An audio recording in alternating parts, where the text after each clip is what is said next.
ফিরতি মৌসুমী বাড়িতে শীতে মৃদু বৃষ্টিপাত হয় দু একদিন।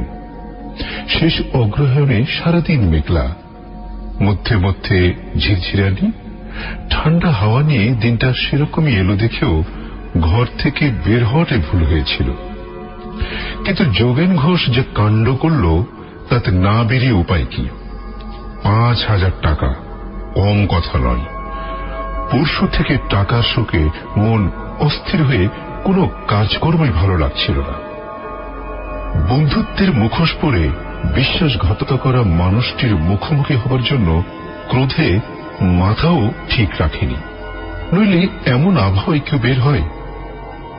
যোগেন রাতারাতি স্টেশনারির দোকানটা বিক্রি করে সব পাওনাদারকে ফাঁকি দিয়ে কেটে পড়বে কে জানত। অবস্থা খারাপ চলছিল, দোকানের ভাড়াও বাকি পড়েছিল।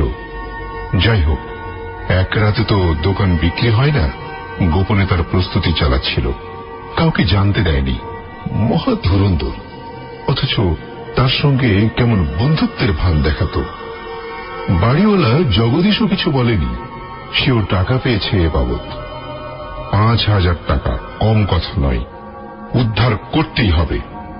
যোগেন যাবে কোথায়? নিরেঘাত গ্রামের বাড়ি। অনেকদিন আগে বন্ধুত্বের খাতিরে বাড়ি নিয়ে গিয়েছিল, সেই বাড়িতে ওকে ধরার উদ্দেশ্যেই আজকের যাত্রা। যাত্রাটা মোটেই শুভ হয়নি। দিনের আলোয় নামা যেত আমোদপুর স্টেশনে, কিন্তু দানাপুর ফার্স্ট প্যাসেঞ্জার ৩ ঘন্টা লেট করে বসল। তারপর বাস ধরতে হল। কালো আকাশের জন্য সন্ধ্যাটাও চটজলটি নেমে পড়ল। রাস্তাটা মনে আছে, ভয়ের কিছু নেই।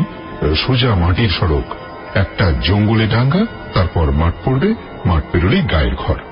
বাস বাস যেখানে নামায় সেটা মোড় বটে রামপুরের, কিন্তু ঘর বাড়ি নেই, একটা চায়ের দোকান নেই, আমের বাগান, তারপর খুদে জঙ্গল, যাকে বলে জংলা ভুঁই।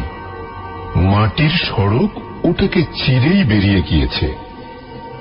ঝিরঝিরে বৃষ্টি আর হিমেল হাওয়ায় খানিকটা হাঁটতেই কাঁপুনি ধরে গেল। মাথা পাক দিয়ে গলায় জড়ানো মাফলার, ভেতরে সোয়েটার, শার্ট, প্যান্ট, মোজা পরা পা, জব্বর শালমুড়ি দিয়েও যেন রেহাই নেই। বৃষ্টিকে তোয়াক্কা না করলেও হাওয়া যেন ভেতরে বরফ ঢুকিয়ে দিচ্ছে। একটু তাপের জন্য কি আকুলতা। মনে মনে ভাবে, এজন্যই বলে জেদ খুব বেড়া বস্তু, মাথা ঠান্ডা রেখে সব কাজ করতে হয়। ফ্যাসাদে না পড়লে মানুষ তা বোঝে না। কতটা পথ হেঁটেছে হিসেব থাকে না, কিংবা পথ বেড়েই চলেছে। এটা যে ডাঙ্গা তা ঠাউর করা যাচ্ছে দিব্যি, পাথুরে ডাঙ্গা। ফলে হোঁচটও খেতে হলো। বুট জুতো তাই কিছুটা রক্ষে। তবে রক্ষের আরেকটা ব্যাপারও পেয়ে গেল শিবনাথ। একটা বাড়ি তার নজরে পড়ল অন্ধকারে। বাড়ি এদিকে তাহলে আছে। আগের আশায় যোগেনের সঙ্গে গল্প করতে করতে চোখে পড়েনি। যাক, ভেতরে ঢুকে সে আশ্রয় নেবে, লোক নিশ্চয় আছে। দরজা ঠেলতেই খুলে গেল। ছাউনি দেওয়া বারান্দার পরই ঘর। অন্ধকারে ঠিকঠাক ঠাউর করা যায় না। ঘরে চেয়ারে বসে থাকা মানুষটিকে সে দেখতে পেল। রোগাটে গড়ন, মাথায় ধবধবে সাদা চুল, তীক্ষ্ণ চোখ, চাদর মুড়ি দিয়ে বসা, কোনো আপ্যায়ন নেই। তীক্ষ্ণ চোখে তাকে দেখছে। পাশেই বিছানা। মেঝেই খানিকটা হেঁটে মানুষটির মুখোমুখি হতেই বিছানা দেখল। ঘরের ভেতর উষ্ণতায় ভরা। শিবনাথ বসে পড়ল বিছানায়। অচেনা জায়গায় এসেছেন মনে হচ্ছে। নতুন মানুষ? হ্যাঁ, রামপুরে যাব। তা আসছেন কোথা থেকে? হাওড়া থেকে। আপনি মশাই ভুল রাস্তায় এসে পড়েছেন। শিবনাথ ব্যস্ততার সঙ্গে বলল। তাই হবে, মনে হচ্ছিল তাই। রাস্তা হবে কি হয়েছে, কাজটা ঠিক করেননি। এমন বৃষ্টির মধ্যে কি বের হতে হয়? আবার বয়সও অল্প, নইলে তো মারা পড়তেন মশাই। পথ তো হারিয়ে এদিকে এসে পড়েছেন। তবু তো আপনাকে পেয়ে গেলাম। তা পেলেন বটে। ভদ্রলোক গায়ের চাদরটা ভালো করে জড়িয়ে নেন, তারপর বলেন, বিছানায় গুছিয়ে বসুন জুতোটা খুলে। মনে হচ্ছে যেতে আর পারবেন না আপনি। কেন? বাহ, অন্ধকারে বৃষ্টি আর হিমে পথ চিনবেন কি করে? শিবনাথ কথা বলল না। কাউকে সঙ্গে দিয়ে যে পাঠাবো তার উপায় নেই, আমি একা। শিবনাথ বলল, বাড়ির অন্যান্যরাও সব বুঝি? লোকটা সে কথাই গেল না, বলল, রামপুরে কার বাড়ি যাবেন? যোগেন ঘোষ। আত্মীয় নাকি? না না, বন্ধু। শিবনাথের এ ঘরের তাপ পেয়ে রাস্তার কষ্টটা যেন মুছে যায়। বুক আবার হু হু করে ওঠে। 5,000 টাকা কম কথা? যোগেনকে পাওয়া যাবে কি না কে জানে, তবে ছেলে মেয়ে আছে, ওদের ছেড়ে যাবে কোথায়? তা বন্ধু যখন আগে জানিয়ে মোড়ে থাকতে বলতে পারতেন। শিবনাথ এ বলে বসে, বন্ধু ছিল তখন বুঝিনি। লোকটা শর্ট, প্রবঞ্চক। জানেন, রাতারাতি দোকান বিক্রি করে সরে পড়েছে, লোকের ধার শোধ করেনি। আমিও 5,000 টাকা পাব, তার জন্য এসেছি। দোকান বিক্রি করে শুনছি 60,000 টাকা পেয়েছে। শহরের রাস্তার ধারে দোকান, দাম হবে না? তা তো হবেই, তবে বন্ধুর বিশ্বাসঘাতকতা যে বললেন সেটা নতুন কিছু নয়। আসলে বন্ধুই তারা নয়, নকল বন্ধু বা ছদ্মবেশী বন্ধু বলতে পারেন। এই অভিজ্ঞতা আমারও আছে। বন্ধুকে বন্ধু খুন করে, এই ঘটনাও জানি। আমারই সে বন্ধু। টাকার জন্য নিশ্চয়ই? আবার কি, আপনার তো 5,000, সেটা ছিল মাত্র 300। মাত্র 300 টাকার জন্য খুন? হ্যাঁ। ভদ্রলোক বললেন, সেই জন্যই তো বলছি আপনি কাজটা ঠিক করেননি। ওই যে বললেন যোগেন ঘোষ, এই অচেনা জায়গা ভেবই আপনাকেও খুন করতে পারে, বিশেষ করে ধরুন এমন রাতে মৌকা পেলে। শিবনাথের এবার ভয় করে। ঠিক কথাই বলেছেন। অনায়াসে আমোদপুর না হোক, আগে বোলপুরে নেমে রাত্রিটা কাটিয়ে এলে ভালো হতো। এই যে বাড়িটা পাওয়া গেল তাই রক্ষে, তা না হলে মাঠে ঘাটে পথ হারিয়ে কত যে ঘুরতে হতো। কি ভাবছেন? না, ভাগ্যিস আপনার এখানে আশ্রয় পেলাম। এই জায়গাটা মানে রামপুরের রাস্তার ডাঙ্গাটা সম্পর্কে আপনি তো কিছুই জানেন না। ডাঙ্গাটার দক্ষিণের ঢালটা সম্পর্কে কিন্তু এখানকার সবাই জানা। শিবনাথ আতঙ্কিত স্বরে বলল, কি জানে? একটা প্রেতাত্মার কথা, যাকে ভূত বলেন। একটা ভূত নাকি বাড়ি তৈরি করে লোককে আশ্রয় দেয়। নিশিকালে বাড়িটা থাকে, আবার ভোর হতে না হতেই উধাও। ভাগ্যিস ওদিকে যায়নি। যাকে ছাড়ুনো কথা, বন্ধুর খুনের গল্পটা শুনবেন? মানে ওই 300 টাকা। শিবনাথ বলল, বলুন। ভদ্রলোক গায়ের চাদরটাকে ঢাকা দিলেন ভালো করে। বললেন, আসলে ভুল বোঝাবুঝির ব্যাপার। 300 টাকা হলে খুন হতো না, তবে 300ই হোক আর 3 লক্ষই হোক, গল্পটা বন্ধুর বিশ্বাসঘাতকতার, তাতে কোনো সন্দেহ নেই। কুলপুর গায়ে দুজনেরই বাড়ি, ছেলেবেলায় একসঙ্গে খেলেছে, স্কুলেও পড়েছে, তারপর চাকরিও ভাগ্যক্রমে একই শহরে। দুজনেই সরকারি চাকরি, তবে বিভাগ আলাদা। যাই হোক, ঘটনাটা হলো গায়ের জাদু ভট্টাচার্যের ভিটের গুপ্তধন নিয়ে। লোকটা ডাকাতদের কাছে ডাকাতের মালপত্র কেনে, এমন একটা কথা চালু ছিল। জাদু ভট্টাচার্য মারা যাওয়ার পর কোনো শরিক ছিল না, পিঠেটা দুজনেই কিনে নেয়, আধা আধি ভাগ করে নেবে বলে। সামান্য থেমে ভদ্রলোক বললেন, কি মশাই, শুনছেন তো? হ্যাঁ হ্যাঁ হ্যাঁ, শুনছি। বুঝতে অসুবিধা হচ্ছে না? না না। না অসুবিধা হলেই হলো। আমি ছোট করে বলছি, বেশ রসিয়ে রসিয়ে কথাবার্তা দিয়ে আমি চবাটি গল্প যে বলতে পারি না তা নয়, কিন্তু ব্যাপার কি জানেন, বিশ্বাসঘাতকতার গল্প যত ছোট করেই বলা যায় ততই ভালো। একই মশায় বলার মতো গল্প মানুষের নীচতার হীনতা নিয়ে আধিক্যতা করতে কার ভালো লাগে? আসলে মানুষ মাত্রই ভালো, এমনটি না মানতে পারেন তবে আমি মানি। মানুষের মধ্যে যে পশু থাকে তারা মানুষ নয়, তারা তো পশুই। আপনি যে গল্পটা বলছিলেন চাঁদু ভট্টাচার্যের ভিটে? হ্যাঁ, চাঁদু ভট্টাচার্যের ভিটে। ওর মাটি খুঁড়ে একটা ছোট্ট হাড়িতে ওই 300 টাকা পেরোলো।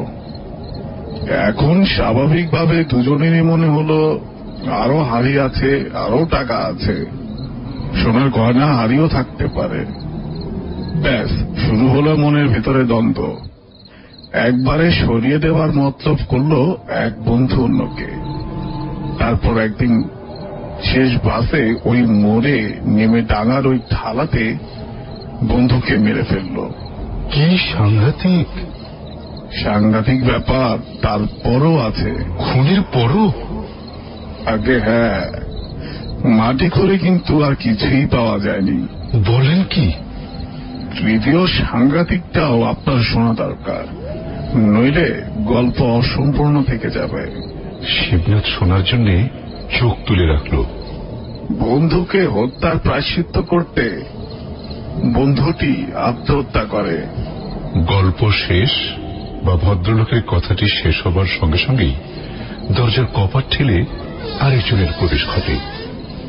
কালো প্যান্টের উপর গলা ঢাকা ফুল হাতা সোয়েটার কালো রঙের, হাতে ঘড়ি, মাথায় ঝাঁকড়া চুল। চেয়ারে বসা মানুষটির কোনো ভাবান্তর দেখা গেল না। আগন্তুক তাকে দেখল বটে, তবে কথা বলল শিবনাথের সঙ্গে। সন্ধ্যের বাসে নেমেছেন? হ্যাঁ। নতুন মানুষ, এই রাস্তার পরিচয় ঠিক জানা নেই, তাই এখানে এসে পড়েছেন। শিবনাথ বলল, ঠিকই ধরেছেন, আপনিও বাস থেকে নেমে। যা দুর্যোগ, বৃষ্টি বাড়ল মনে হচ্ছে। আগন্তুক বিছানায় বসে বলল, এরকম আবহাওয়ায় কেউ বের হয়? তাই তো দেখছি। শিবনাথ বলল, যাক, 3 জন হওয়া গেল। দ্রোহ স্পর্শযোগ কি শুভ হয় কে জানে। তা কি কথা হচ্ছিল? আবার কি, বন্ধুত্বের কথা। আগন্তুক আসাতে শিবনাথের ভালোই লাগছে, কিন্তু ইনি কি এ বাড়িরই লোক নাকি নয়? আসার কথা ছিল। চেয়ারে আসীন তো নীরব, কোনো কথা বলছে না। বাইরে হিম হাওয়া, বৃষ্টি কতটা কমলো বাড়লো কে জানে। এই ঘরে নিশি যাপন দেখা যাচ্ছে না খেয়েই করতে হবে। বাসে ওঠার আগে কচুরি খেয়েছে, মিষ্টি চাও খেয়েছে। এই ঠান্ডায় চা হলে হতো, ভদ্রলোক যখন আছেন তার কি ব্যবস্থা নেই? কিন্তু বলা যাবে কি করে? শিবনাথ ইতস্তত করে, বিছানায় নড়ে চড়ে বসে। এ ঘরের উষ্ণতায় বসে এখন আরাম বোধ হচ্ছে। বহুক্ষণ বাইরে যাওয়া হয়নি। একবার বেরোলে হতো। এদের কাছে বাথরুমের কথা তো বলা যায় না, বাইরে সেরে এসে বিছানায় শুয়ে পড়বে। কি ব্যাপার? একটু বাইরে যেতাম, অনেকক্ষণ বাথরুম সারা হয়নি আর কি। শিবনাথ উঠে দাঁড়ালো। আচ্ছা, যান, ঘুরে আসুন। বাইরে বেরোতেই হিম হাওয়া শিবনাথকে যেন কাঁপিয়ে দিল। ঘুটঘুটে অন্ধকার, দরজার কপাট খোলা খানিকটা, অথচ বাইরে তো আলো আসছে না। মনে হতে সে ভেবে দেখল ঘরে কোনো আলো তো নেই, হ্যারিকেন কি অন্য কিছু। তবু পরস্পরকে দেখতে পাচ্ছিল কি করে? ভাবনার মধ্যে ভেতরের সংলাপ কানে গেল। তাহলে একজন মানুষ পাওয়া গিয়েছে। যাক, বহুদিন পর এলো একজন। সেই শেষ কবে যেন এসেছিল। আরে অত কি মনে থাকে নাকি? সেটা ছিল বর্ষা, তুমুল বৃষ্টি হচ্ছিল। হতে পারে। ও কি জানে এখানে একজন প্রেত বাড়ি তৈরি করে চেয়ারে বসে থাকে? পথভ্রান্ত পথিকদের সেখানে ঢুকলেই ফেরা হয় না আর। এও জানে বন্ধুকে বন্ধু মাত্র 300 টাকার জন্য হত্যা করেছিল। আহ, থামো। অন্তত আজকে আর তোমাকে খুন হতে হবে না। বন্ধুকে খুন করার সেই ভয়ঙ্করতা থেকে আজ একটা রাতের জন্য মুক্তির আনন্দটা আমাকে উপভোগ করতে দাও। ওকে খুন করবে? হ্যাঁ বন্ধু, তাই তো করে থাকি। একটা মানুষের জন্য তাই তো অপেক্ষা করি। আর আমি বাড়ি বানিয়ে অপেক্ষা করি হত্যার দৃশ্যটা ঘটানোর জন্য। আমাদের কারো মুক্তি নেই। আজ তোমাকে নয়, আমি ওই মানুষটার গলা টিপব। শিবনাথের বোঝার আগেই গলা দিয়ে বিকৃত আর্তস্বর বেরিয়ে আসে, ভূত ভূত। অমনি দরজার কাছে দাঁড়ায় আগন্তুক। কোথায় ভূত? এই দেখুন, ভূত কেন, বাড়িঘর কিচ্ছুটি নেই। চেয়ারে বসে থাকা লোক দেখছেন? চেয়ারই তো নেই, তো লোক থাকবে? আরে চিৎকার করে দেখো। শিবনাথ দেখল বাড়িটা উধাও, কোনো লোক নেই, শুধু অন্ধকার আর অন্ধকার। সে ছুটতে শুরু করলো প্রাণ ভয়ে। পেছনে তখনও ডাক, আরে শুনুন শুনুন। তারপর বিকট অট্টহাসি।